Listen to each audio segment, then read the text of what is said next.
మీరసలు వేసవి సెలవులంటే ఏం చేసేవాళ్ళు? అబ్బో! మస్తు ఎంజాయ్ చేసేవాళ్ళం. అవునా? అమ్మ నాన్న ఆటలు, బొమ్మల పెళ్ళిళ్ళు, బొమ్మల కొలువులు చాలా బాగుండేది ఆ రోజుల్లో. ఆ రోజులే వేరు, ఆ సరదాలే వేరు అసలు. అప్పట్లో మిస్ అయిపోయామైతే మేము అన్ని మిస్ చాలా. అవుతున్నాం. ఈ పిల్లలు రేపు పొద్దున మరి చూస్తారా చేస్తారా? మనమే ఈ మనం లక్షలన్నీ పెట్టుకుని హాయిగా మనమే డబుల్ enjoy ఇన్కమ్ చేయొచ్చు. No kids. అంతే. అతిగా నవ్వే ఆడదాన్ని, అతిగా ఏడ్చే మగాడిని నమ్మకూడదన్నారు.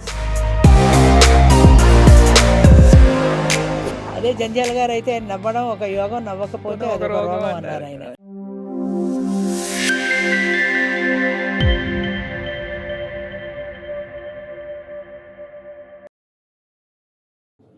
అందరికీ నమస్కారం. Welcome to Dhatri TV. రాజీపణి రాజేశ్వరి గారితో ఇంకొక ఎపిసోడ్ మన ధాత్రి ఎక్స్క్లూసివ్ పెద్ద బాల శిక్షలో. I'm back with new episode and new question. Hi అమ్మా. ఇప్పుడు ఇందాక ఏదో ఆలోచిస్తున్నప్పుడు నాకేమనిపించిందంటే, మామూలుగా ఈ కాలంలో వేసవి సెలవులు అనే కాన్సెప్ట్ లేదు, సమ్మర్ హాలిడేస్ అనే కాన్సెప్ట్ లేదు. చాలా ఎక్కువ రోజులు ఇస్తున్నారు, కానీ ఇప్పుడు 6th దాటామంటే నెక్స్ట్ ఇయర్ ప్రిపరేషన్. అవును. ఇంకా అది పోతే ఒకవేళ కొంచెం గ్యాప్ వచ్చింది, ఇంకా 6th లోపు అనుకోండి, ఆ గ్యాప్ లో కరాటే చేర్పిస్తున్నామనో లేకపోతే డాన్స్ నేర్పించేస్తున్నామనో, పెయింటింగ్లను ఏదో లేదు అంటే ఇంకా అంటే ఆ స్కూల్ ఏదో వాళ్ళు ఒక ఒకటి, ఏదో ట్రిప్ అరేంజ్ చేస్తారు, వాళ్ళు వెళ్ళేసి వస్తారు. అంతే. దీనికి రకరకాల కారణాలు, అంటే ఇంట్లో ఉంటే వీడు మారం చేస్తాడు, వాడు నా ట్రిప్ కి పంపిస్తేనే పోద్దను, ఇలా 100 కారణాలు. ఇప్పుడు మాకు ఇలా ఉంది సమ్మర్, అట్లీస్ట్ నేను కొంచెం అన్నా చూసాను, కానీ ఈ జనరేషన్ అయితే అసలు సమ్మర్ హాలిడేస్ అనే కాన్సెప్ట్ లేదు. తెలీదు, అవును. మీరు అసలు వేసవి సెలవులు అంటే ఏం చేసేవాళ్ళు? అబ్బో! మస్తు ఎంజాయ్ చేసేవాళ్ళం. అవునా? వేసవి సెలవులు అనగానే ఇక రేపటి నుంచి స్కూల్ అయిపోతుంది అనేటప్పటికీ మేము పెట్టే బేడా సర్దేసి ఆల్రెడీ అమ్మమ్మ గారింటికి వెళ్ళడానికి హాలిడే ట్రిప్కి రెడీగా ఉంటాం. పల్లెటూళ్ళల్లోనే ఉంటాయి కదా పూర్వకాలం. అక్కడ మగపిల్లలు ఈతలు కొట్టేవాళ్ళు ఈతలు కొడతారు, గోళీలు ఆడేవాళ్ళు గోళీలు ఆడతారు. ఎవరికి తోచిన ఆటలు వాళ్ళు ఆడుకుంటారు హ్యాపీగా. ఫ్రీగా వదిలేసేవాళ్ళు పిల్లల్ని, అసలు నో రిస్ట్రిక్షన్స్. అది కావాలి, ఇది కావాలి, ఇది చదువుకోవాలి, అది చదువుకోవాలి.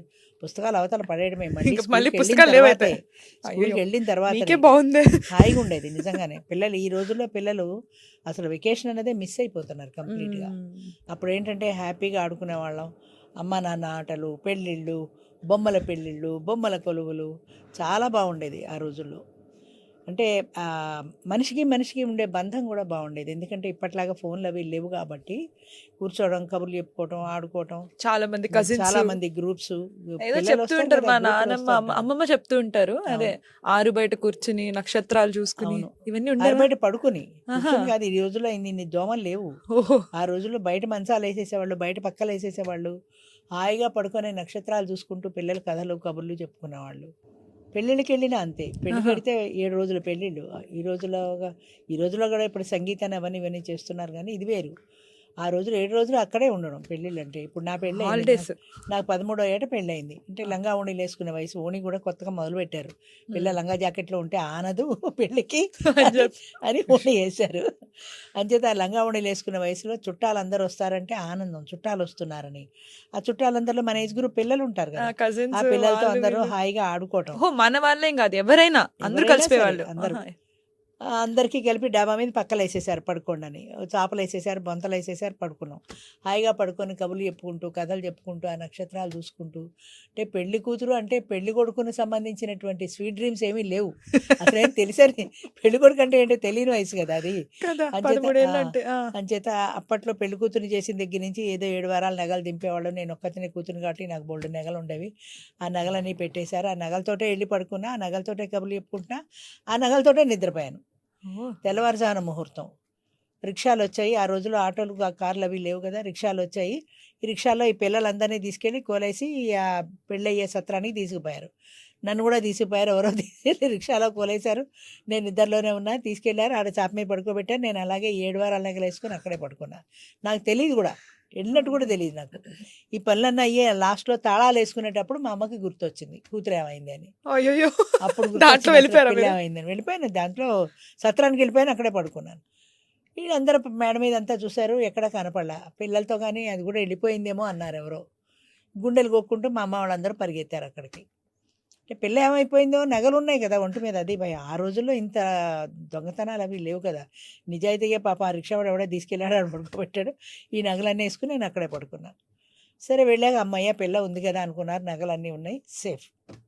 అలాగా అప్పట్లో ఏంటంటే 10 మంది కలిసి ఒక పెళ్ళి అంటే ఇప్పుడు పెళ్ళిళ్ళు ఏమున్నాయి, పెళ్లి ముహూర్తం డిన్నర్ ఇంచుమించు ఒకే చోట ఉంటాయి, ఒకే టైంలో ఉంటాయి. ఆడు పెళ్ళి ఎవడు చూస్తాడు, పోయి డిన్నర్ చేసేసి వెళ్ళిపోవడమే. ఇంకా లేట్ అయ్యేలా ఉందంటే ఆ తెచ్చిన గిఫ్ట్ ఏదో వాడి చేతికి ఇచ్చేయడం, వచ్చేయడం అంతే. అసలు పెళ్ళి అనేది ఏదో ఒక కార్యక్రమం జరుగుతోంది, మనం వెళ్ళి ఆ గిఫ్ట్ ఇచ్చేసి భోంచేసి వస్తే పోతుంది. పెళ్ళి అంటే గిఫ్ట్ పోయినవి రెండే. అంతేగాని అందరూ కలవడం. మా అమ్మ నాకు బాగా గుర్తు, నా పెళ్ళికి చింతకాయ పచ్చడి చేసింది. రుబ్బి రుబ్బి ఆ రోజుల్లో మిక్సీ లేవు కదా, చింతకాయ పచ్చడి రుబ్బి కాస్త అందరూ నాలుగుకి రాసుకుని పెళ్ళికి చేసిన వంట, పిండి వంట పేరంటే వాళ్ళు రుచి చూడడానికి సరిపోయిందని ఒక సామెత ఉండేది. అంటే పెళ్ళికి చేసిన అన్ని వంట అంతా చేశారు. వీళ్ళకి రుచి చూపించేప్పుడు ఇంతమంది చుట్టాలు ఉంటారు కదా, రుచి చూపించేటికి అయిపోయింది. ఓహో అప్పుడు చింతకాయ పచ్చడి రివర్స్ చేసింది అనుకో, అనుకున్నాను. అందరికీ తలా కంచెం పెట్టాడు, పచ్చడి అయిపోయేది. అయిపోయింది. అలా అలా అంతమంది చుట్టాలు ఉండేవాళ్ళు, ఇంతమంది పెద్దలు ఉండేవాళ్ళు, ఇంత హంగామా నడిచేది. ఇంతమందిలో ఈ చుట్టాల్లో ఈ పెళ్ళి హడావిడి, చుట్టాలందరూ రావడం, వంటలు, వీళ్ళందరూ భోజనాలు. మళ్ళీ సెలవుల్లో కూడా ఉండేవాళ్ళు. ఆ, సో అందరు ఇంకా ఇలాగే మళ్ళీ సెలవుల్లో కూడా ఉండేవి. చక్కగా కథలు చెప్పుకోవడం, కబుర్లు చెప్పుకోవడం. మా ఆటలాడుకోవడం. అమ్మమ్మ ఆ రోజుల్లో నేను వస్తాను అనగానే మా దొడ్లో జామ చెట్టు ఉండేది. అమ్మ మనవరాలు వస్తుందని ఆవిడ ఆ జామకాయలన్నీ తుంపి బుట్టలో వేసేది. అవన్నీ పండిపోయి ఒకలాంటి మాగువాసన వచ్చేవి. ఆవిడ చెట్టెక్కి కోయడం రాదు, పెద్దావిడ కదా. అంతే కదా. ఆ చిలకలు కొట్టేసి కింద పడిపోతాయి కదా, ఆ కింద పడిపోయిన కాయలు తెచ్చేది. తెచ్చి ఏరి వేసేప్పటికి అవన్నీ మాగిపోయి ఒకలాంటి మాగువాసన వచ్చేది, స్మెల్ వచ్చేది ఇల్లంతా. అది కూడా తెలియదు ఆ రోజులు, ఆ స్మెల్ కూడా అది తెలియదు. తినేవాళ్ళు. అవే తినేవాళ్ళు. నేనంటే చిన్నపిల్లని కాబట్టి చెట్టెక్కి కోసుకునేదాన్ని. ఆవిడ కోసిని నేను తినేదాన్ని కాదు, కానీ ఆవిడ ఆప్యాయత, ఆవిడ అలా ప్రేమ. ఉండేది. మనవరాలు వస్తుంది, దానికి జామకాయలకు వద్దాము అనే, కానీ అది తింటుందా అని ఆలోచన లేదు, తెలీదు కూడా వాళ్ళకి. అంతే. అభిమానం, ప్రేమ తప్ప ఇంకోటి తెలియదు. అంచేత అవన్నీ కోసి దాచిపెట్టడం, అవన్నీ మాగు వాసన రావటం, మనం చెట్టెక్కి వేరే కాయలు కోసుకోవటం, ఈలోగా మన ఫ్రెండ్స్ ఎవరో పిలవడం, వస్తున్నాను చెట్టు మించి దూకి పరిగెత్తడం. ఆ రోజులే వేరు, ఆ సరదాలే వేరు. అసలు అవి లేవు ఇప్పట్లో. మిస్ అయిపోయామైతే మేము అన్ని మిస్ చాలా అవుతున్నాం. చాలా ఇప్పుడు మిస్ అంతా అయ్యాం. మామూలు ట్రిప్లు అటు ఇటు తిరగడాలు. అంతే అఫీషియల్ ట్రిప్లే. Official ఇప్పుడు సెలవులు వస్తున్నాయంటే పేరెంట్స్ కూడా ఒకవేళ వాళ్ళకి ట్యూషన్లు అవి ఏమీ లేకపోతే, మనం యూరప్ ట్రిప్ వెళ్దామా, లేకపోతే హంపి విజయనగరం వెళదామా, అటు వెళదామా ఇటు వెళదామా అని ఆలోచిస్తున్నారు తప్ప, అమ్మమ్మ ఇంటికి వెళదామా, నాయనమ్మ ఇంటికి వెళదామా అని ఎవరు ఆలోచించట్లా. అవును. ఎవరికి లేవు అలాంటి రిలేషన్స్, ఎమోషన్స్ లేవు. అంచేత అందరూ కలిసి హంపియో విజయనగరమో, డబ్బులు ఎక్కువ ఉంటే టూరో, యూరప్ టూరో వెళ్ళేసి రావటం అంతే. కానీ ఇప్పుడు కూడా అమ్మమ్మ వాళ్ళు నానమ్మ వాళ్ళు కూడా మోడర్న్ గానే ఉంది కదా అవును, ఈ మోడర్న్ గానే జనరేషన్ ఉంటున్నారు లో. కదా. సో ఇంకా మోడర్న్ గా ఉన్నవాళ్ళ మనసులో అది ఇంకా అంత మోడర్న్ అవ్వాలి. ఉంటారు. వస్తే వచ్చారు, పోతే పోయారు అన్నట్టు లేరు కదా. మన వాళ్ళు రావాలి అని ఉంటుంది. వయసు పెరుగుతున్న కొద్దీ వాళ్ళకి ఎఫెక్షన్ కూడా పెరుగుతుంది చిన్నప్పటికంటే. అలాగే అమ్మమ్మలు తాతయ్యలు ఎదురు చూస్తారు అని కాకుండా, ఒకవేళ వాళ్ళు ఎప్పుడు వస్తారని వీళ్ళు అడిగితే, మేము ఈ ట్రిప్లో హంపి విజయనగరం వెళదాం అనుకుంటున్నామండి, లేకపోతే మేము యూరోప్ వెళదాం అనుకుంటున్నామండి అని చెప్పేస్తుంది కోడలు. ఫినిష్, దాంతో కథం అయిపోయింది. మీరు యూరోప్ వెళ్ళకండి, నా దగ్గరికే రండి అని అమ్మమ్మ నాయనమ్మ అన్నారు, వాళ్ళు మానమ్మ అన్నారు. అంచేత వాళ్ళ ట్రిప్పులు వేరు, వాళ్ళ సరదాలు వేరు, వాళ్ళ వీళ్ళు enjoyment తీసుకెళ్దామన్న వేరు. పిల్లలు కూడా ఏముంటుంది ఇప్పుడు ఆ అక్కడ. బెంగళూరులో అసలు పెళ్ళెందుకు అని వేరే ఒక అసోసియేషన్ స్టార్ట్ చేశారన్నానే. వాళ్ళు అనేది ఏంటంటే, ఇప్పుడు మనం పెళ్లి చేసుకొని పిల్లల్ని కని వీళ్ళని స్కూల్లో వేసి లక్షలు డొనేషన్లు కట్టి లక్షలు ఖర్చు పెట్టే కంటే, ఈ పిల్లలు రేపొద్దున మరి చూస్తారా చేస్తారా? మనమే ఈ లక్షలన్నీ పెట్టుకుని Dink. హాయిగా మనమే డబుల్ enjoy ఇన్కమ్ చేయొచ్చు నో కదా. కిడ్స్. అంతే, డబుల్ ఇన్కమ్ నో కిడ్స్. హాయిగా ఈ డబ్బులు పెట్టుకొని మనమే ఎంజాయ్ చేయొచ్చు కదా మన లైఫ్ని. వీళ్ళ కోసం మనం ఎందుకు కష్టపడాలి అన్న ధోరణి బాగా ఎక్కువ అవుతుంది. లేట్ మ్యారేజెస్ ముఖ్యంగా ఇదొకటి. దానివల్ల మన డబ్బు మనకే సొంతం, మన డబ్బు పెట్టి మనమే ఎంజాయ్ చేద్దాం, మనమే ఖర్చు పెట్టుకుందాం, ఈ పిల్లలు వద్దు, పిసినార్లు వద్దు అన్న ధోరణి బాగా డెవలప్ అవుతుంది మనుషుల్లో. అంచేత నేను ఫస్టే చెప్పాను, హ్యూమన్ రిలేషన్స్ దెబ్బతింటున్నాయి అని. మీరు హ్యూమన్ రిలేషన్షిప్స్ అంటే నాకు ఒకటి గుర్తొచ్చిందమ్మా. అంటే గుర్తొచ్చిందని కాదు కానీ, ఇప్పుడు మామూలుగా జడ్జిమెంటల్ గా ఉంటారు కదా అందరూ, దాంట్లో ఇది ఎక్కువ వినిపిస్తూ ఉంటుంది అనమాట. అంటే ఏది? నవ్వే ఆడదాన్ని ఎక్కువ నమ్మొద్దు, అలాగే ఏడ్చే మగవాడిని ఏడ్చే అసలే మగవాడిని. నమ్మొద్దు అని. అవును, అంటే ఇప్పుడు ఇది భాషా స్టైల్లో చెప్తారు అనమాట. అవును. అతిగా నవ్వే ఆడదాన్ని అని వాళ్ళు అలా మాట్లాడుతూ ఉంటారు కదా. అది ఎందుకు అలా వచ్చింది? నిజమే అంటారా? మనం నమ్మకూడదా? ఎందుకు వచ్చింది అంటే, అసలు పూర్వం ఆడదానికి స్వతంత్రం ఎక్కడుంది ఏ విషయానికైనా? అది పగలబడి నవ్వకూడదు, నవ్వితే 10 మంది అట్రాక్షన్ దాని మీద. ఇప్పుడు నేను ఎక్కువ నవ్వుతూ కూడా నాకు చెప్తారు, చిన్నగా మెల్లగా అంటారు. అవును అవును ఎందుకట్లా నవ్వకూడదు ఆడపిల్ల? నవ్వకూడదా అని కాదు, అప్పట్లో నవ్వకూడదు అన్నారు, అప్పట్లో నవ్వకూడదు. ఇప్పుడు నవ్వుతున్నారు కానీ అప్పట్లో నవ్వకూడదు. ఏ కోడలైనా చిరునవ్వు తప్ప దాని మీద పెదవుల మించి గట్టిగా శబ్దం చేసుకుని హాహా అనే శబ్దం రాకూడదు నోట్లోంచి. ఎందుకంటే అది ఒక రకమైన మరి శాడిజం అనాలంటే, నువ్వు ఏడవడమే తప్ప నవ్వడం చూడడం జనాలకి ఇష్టం లేదనుకోవాలి. ఇప్పుడు కుంది కదా అది. అదే రెండోది ఏంటంటే, అంత విరగబడి నవ్వడం ఏంటి ఆడదానివి నువ్వు? ఆడది అంటే అణిగి ఉండాలి అన్న ధోరణి ఉన్న రోజుల్లో అతిగా నవ్వే ఆడదాన్ని నమ్మకూడదు అని. అలాగే అతిగా ఏడ్చే మగాడిని కూడా నమ్మకూడదు. ఎందుకంటే ఎందుకట్లా? మగాడు జనరల్గా ఏడవడు. ఆ. ఆడది ఏడుస్తుంది కానీ మగాడు ఏడవడు. వాడికి మహా అయితే కళ్ళ నీళ్ళు వస్తాయేమో తప్ప ఓ అని బోర్మని ఏడ్చే మగాళ్ళని మనం చూడం. ఎందుకంటే వాళ్ళకి ఆ కంట్రోల్ చేసుకునే కెపాసిటీ ఉంటుంది. వాళ్ళు ఇంత ఏడవకూడదా ఎమోషనల్ అప్పుడు? కాదు. ఇంత ఎమోషనల్ కాదు మగవాళ్ళు. ఒకటి వాళ్ళకి కంట్రోల్ చేసిన ఇప్పుడు ఎవరన్నా చనిపోయారనుకో ఇంట్లో ఏడుపులు రకరకాల అవి పెట్టి రకరకాల రాగాలతో ఆడాళ్ళు ఏడుస్తుంటారు. మగాళ్ళు ఏడవరు. అక్కడే కూర్చొని బాధపడతారు వాళ్ళకి ఏడుపు తప్ప వస్తుంది కదా. వాళ్ళకి ఏడుపు ఉంటుంది. కానీ కంట్రోల్ చేసుకునే కెపాసిటీ ఉంది వాళ్ళకి. వాళ్ళ ఏడుపుని కంట్రోల్ చేసుకోగలరు. ఎంత బాధ ఉన్నా సరే దిగమింగుకోగలరు. ఆడవాళ్ళు అలా కాదు. వీళ్ళు ఎమోషనల్ కదా, ఏదున్నా మొహం మీద అనేస్తారు. ఏది ఏడుపు వచ్చినా మొహం మీద ఏడ్చేస్తారు. ఏదైనా ఓకే. సరే అలాగా మొహం మీదే వస్తుంది వాళ్ళకి.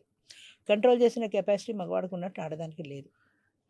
కానీ ఎమోషనల్ వీళ్ళు ఇప్పుడు ఎక్కువ. అందుకని ఆ సామెత వచ్చింది. అంచేత వాళ్ళు పూర్వకాలం ఏంటంటే అసలు ఆడది నవ్వకూడదని ఎందుకన్నారంటే అతిగా నవ్వే ఆడదాన్ని అతిగా ఏడ్చే మగాడిని నమ్మకూడదన్నారు. అంటే వీళ్ళు ఎప్పుడు ఎక్కువ ఏడవరు కాబట్టి ఏడవరు ఎక్కువ కాబట్టి ఏడుస్తుంటే మనం నమ్మకూడదు, ఊరికనే నమ్మకూడదు. ఇంకోటి దొంగేడుపులు అన్నట్టు ఇంకోటి ఉంటుంది. మోసం చేసేవాళ్ళు నిన్ను వదిలిపెట్టి నేను ఉండలేను ఇలాంటి మోసపూరితమైన మాటలు మాట్లాడేవాడు మగవాడు ఏడుస్తాడు. అలాంటి మగాళ్ళని నమ్మకూడదని ఒక అది నమ్మకం ఉండేది. మంచి సామెతే, వీళ్ళు ఇట్లా వాడుతున్నారు అంతే. అంతే కదా. ఎప్పుడైనా ఒక దానికి దొడ్డిదారులు ఏమైనా ఎతుకుతారు జనం. అదే అలాగే ఎక్కువ అలాగే చేసుకుంటారు. అలాగే ఆడదుంది అంటే అది అతిగా విరగబడి నవ్వుతోంది అంటే సంసార స్త్రీ అంటే సంసారం చేసుకునే స్త్రీ అతిగా అలాగా నవ్వదు, అలాంటి హొయలు పోదు అని. ఆహా, అట్లా. ప్రాస్టిట్యూట్స్ లాంటి వాళ్ళు అలా విరగబడి నవ్వుతారు, అలా విరగబడి చేతలు చేస్తారు కాబట్టి అలాంటి వాళ్ళతో సమానంగా ఇది కూడా నమ్మకూడదు. ఇది వేరు వాళ్ళు వేరు కదా. అంచేత మ్మ్. ఇది అలా అతిగా అది నవ్వకూడదు అని. డిఫరెన్షియేట్ చేయడానికి అప్పుడు అలా అప్పుడు అలా వచ్చింది. చెప్పారు. అంతే. ఇప్పుడు అతిగా నవ్వొద్దని నవ్వకూడదు. కాదు. నవ్వొద్దని ఆహా, కాదు. నవ్వుకోవచ్చు అయితే ఇప్పుడు నేను. హ్యాపీగా నవ్వుకోవచ్చు. ఒక్కసారి గెలగల నవ్వేయమ్మా. అదే కదా. అంటే ఇప్పుడు అంతే. ఇప్పుడు మన కెమెరామెన్ ని కూడా పిలిచి ఏడిపించేద్దాం ఒకసారి. సో అది హ్యాపీగా నవ్వచ్చు. అలా మెయిన్ రాసు పర్పస్ అది. అంటే మనం అతి మనుషుల్ని వాళ్ళ అంటే తప్పుడు ఆలోచనల్ని మనం గుర్తించడానికి అదొక వేగా చెప్పారు. చెప్పారు ఎక్కువ అంతే. నవ్వినా ఇలా అలాగే ఉంటారు, మగవాడు కూడా అంత ఎమోషనల్ కాదు కాబట్టి వాడు స్ట్రాంగ్ గా ఉండి కొంచెం దిగమింగుకునే తత్వం. ఉంటది మగవాడు అంటే కాబట్టి. ధైర్యవంతుడు అంటారు కదా. అంచేత ఆ ధైర్యంతో దిగమింగుకుంటాడు తప్ప భోర్మని ఏడవరు అని. అలా అంచేత ఏడ్చే వాళ్ళని నమ్మద్దు నమ్మద్దు ఆడపిల్లలు అని అన్నట్టు నమ్మద్దు అని. ఎక్కువ. ఆ, ఆహా, ఓకే ఓకే. అంతే ఇంతే. దొడ్డిదారులు అన్నట్టు మాకు సగం అర్థమవుతుంది. దాంట్లో మళ్ళీ వీళ్ళు సగం వేరేది వేసుకుంటారు. ఇంకా మారుస్తారు. దాంతో మారిపోతుంది. మాట్లాడుతున్నప్పుడల్లా ఈ సామెత కాన్సెప్ట్ చెప్తారు. మారిపోతుంటది. ఇంకా వాళ్ళ ఇష్టం వచ్చినట్టు చెప్తుంటారు. ఓకే అవును. అమ్మా, చాలా క్లారిటీ వచ్చిందండి. అందరూ హ్యాపీగా ఆడపిల్లందరూ నవ్వుకోవాలి. ఎప్పుడైనా హ్యాపీగా బాధ అనిపించినప్పుడు మగవాడు కూడా నవ్వు కొంచెం అట్లా నాలుగు విధాల చేటు అని కూడా మళ్ళీ అనేవారు. ఇంకోటి అంటారు. నేను ఇప్పుడు నవ్వు నవ్వుదాం నాలుగు అనుకుంటా. విధాల చేటు అనేవారు ఇదివరకు. అదే జంజాల గారు అయితే నవ్వడం ఒక యోగం, నవ్వకపోతే ఒక అదొక రోగం రోగం అన్నారు. అన్నారు ఆయన. ఇంకా ఎవరికి కావాల్సిన వాళ్ళు రాసుకున్నారు. అంతే. ఎవరికి సరే, తగినట్టు మన వాళ్ళు ధాత్రిని ఎవరైతే చూస్తున్నారో వాళ్ళు ఆడపిల్లందరూ హ్యాపీగా నవ్వుకోవాలి. మరి నవ్వుకోవచ్చు. పక్క నవ్వుకోవాలి. నవ్వుకోవచ్చు. అబ్బాయిలు కూడా ఏదైనా బాధ వస్తే కొంచెం అట్లా ఏడవచ్చు అయితే. కొద్దిగా ఏడవచ్చు. కొద్దిగా కొద్దిగా కొద్దిగా అంతే. ఎక్కువ వద్దు. ఎక్కువ వద్దు. సరే, ఎక్కువ ఆడపిల్లల బాధపడకండి. బోర్ని ఏడవద్దు. కొద్దిగా ఏడవచ్చు. అంతే. సరే అమ్మా, thank you so much. Thank you.